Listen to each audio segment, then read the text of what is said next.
देख रहे हैं SDN न्यूज, मुद्दे की बात आपके साथ।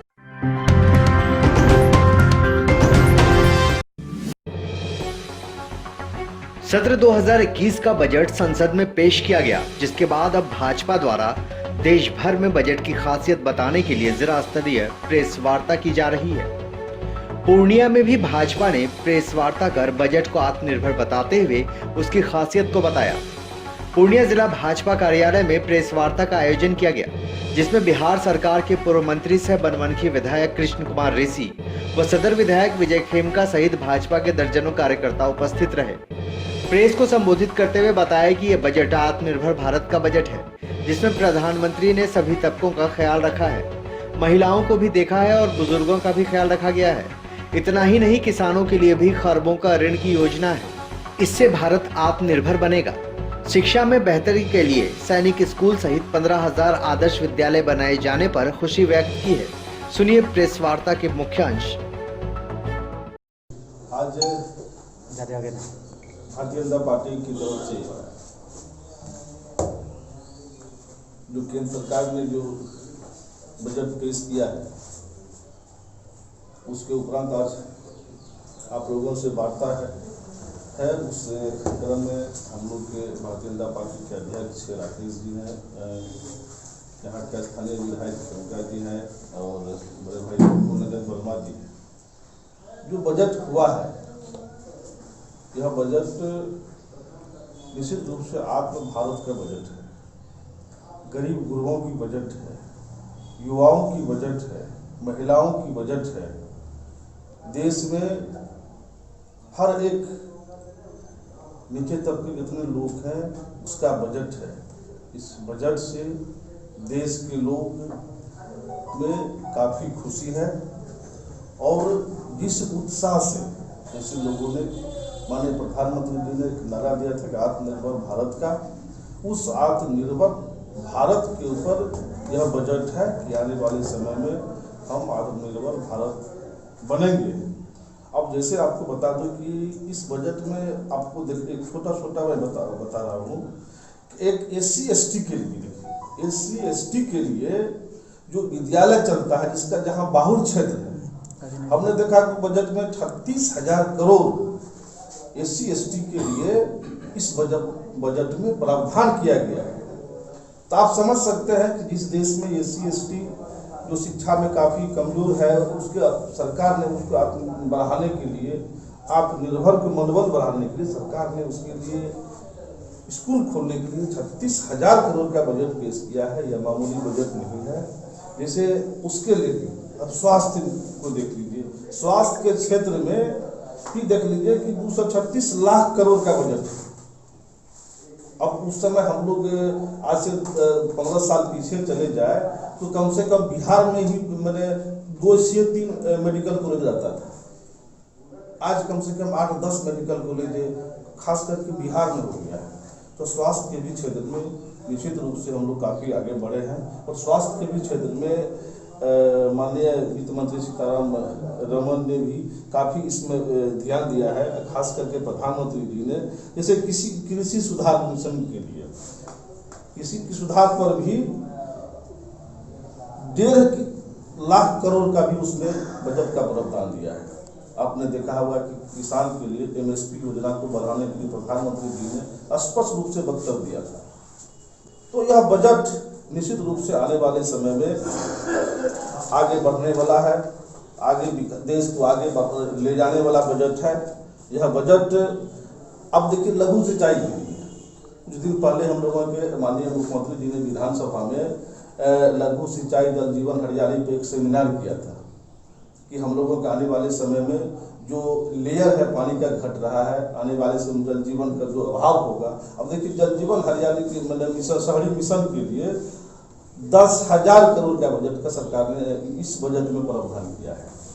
तो हम समझते कि जो जीवन से जुड़ा हुआ आदमी है, जीवन की हर स्थिति से आदमी के कैसे महत्वपूर्ण विषय है, उसको लेकर के सरकार ने काफी महत्वपूर्ण इस पर बजट में किया है। अब देख लीजिए शिक्षा के तौर पर, शिक्षा में जल 100 नए सैनिक स्कूल खोलने की मैंने इस बजट में प्रावधान किया है। इस सैनिकों को पढ़ने के लिए कभी कभी आप लोग भी सुने होंगे, हम लोग भी जानते हैं, बहुत कम ऐसे विद्यालय, सैनिक विद्यालय हुआ करते थे।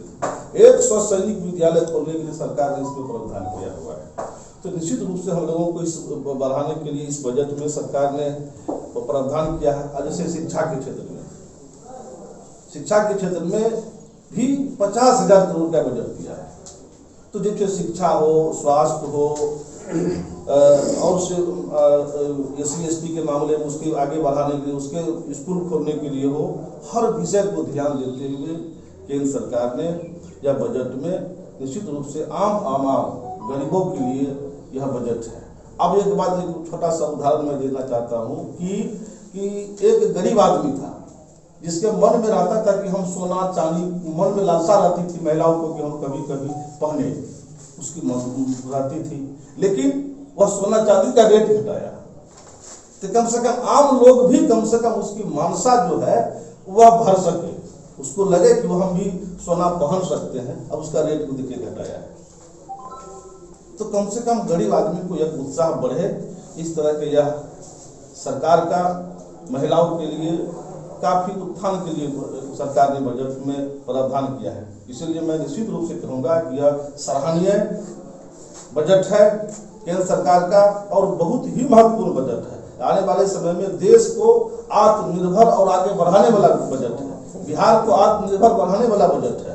इसलिए मैं धन्यवाद देता हूं माननीय प्रधानमंत्री जी को, वित्तमंत्री जी को, कि उन्होंने इस बजट को आत्मनिर्भर भारत बनाने के लिए इतने सुंदर बजट को निश्चित रूप से विकसित भारत बनाने के लिए बजट है।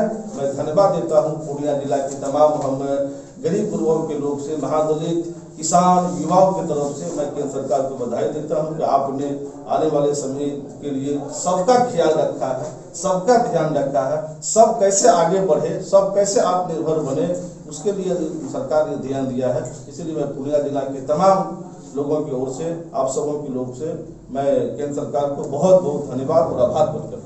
वार्ता में आप सबों का स्वागत है और इस प्रेस वार्ता में बनमनखी के आदरणीय विधायक, पूर्व मंत्री कृष्ण कुमार भारती जी हैं, जिला के अध्यक्ष हैं, और भी मीडिया के हमारे पार्टी के साथी। ये जो बजट, केंद्रीय बजट है, इसकी प्रशंसा आज पूरे देश में ही नहीं दुनिया में भी हो रही है। इसलिए कि वैश्विक संकट के बावजूद ये सराहनीय बजट देश के यशस्वी प्रधानमंत्री नरेंद्र भाई मोदी ने वित्त मंत्री के माध्यम से सदन में पेश करने का काम किया है। और GDP रेट जब है कि गिरावट के बाद भी इस बजट की प्रशंसा है, तो ये कम बड़ी बात नहीं है। इसे हम सफल बजट के रूप में कहते हैं और पूरे अर्थ जगत में इस बजट की चर्चा हुई है। इसलिए कोरोना महामारी के बाद जो पूरा विश्व इससे ग्रसित था, संकट में था, उसके बाद 2021 का जो केंद्रीय बजट हुआ, इसके लिए स्टॉक एक्सचेंज जो है उसने भी इस बजट की तारीफ करते हुए 21 तोपों की सलामी देने का काम किया है। इसलिए ये बजट पूर्ण रूपेण प्रशंसनीय है। और उसके बाद इस बजट की विशेषता ये है, 23 साल के बाद, जो पूर्व में 23 साल पूर्व जो बजट पेश हुआ था, उससे आज 23 साल के बाद बाजार 5% इस बजट के पेश होने के साथ उछाल आया। इसलिए भी ये बजट प्रशंसनीय है। और सेंसेक्स 51,000 को जंप किया, ये मामूली बात नहीं है।